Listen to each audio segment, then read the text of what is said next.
Why did Klarna decline your purchase? Hello everyone, welcome back into the channel. In this video, I'll quickly guide you through the key factors that can lead to Klarna to decline your purchase and also how you can fix it.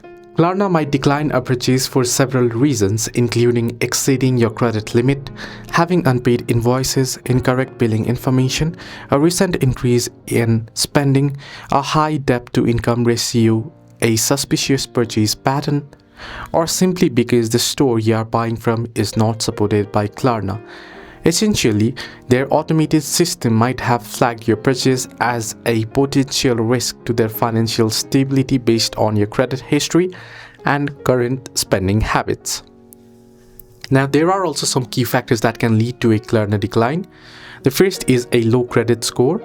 The second is debt-to-income ratio. If your current debt is high compared to your income, Klarna might decline your purchase as well.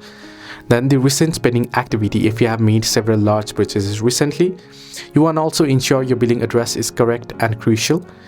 If Klarna cannot verify your identity, they might decline the purchase as well. If you try to make very large purchases, it might be declined due to higher risk involved.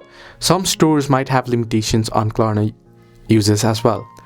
To fix it, you can check your Klarna account, review your current credit limit and any outstanding payment. You want to verify your details, make sure your billing address and contact information are accurate. You can also contact Klarna's customer service if you believe the decline was an error.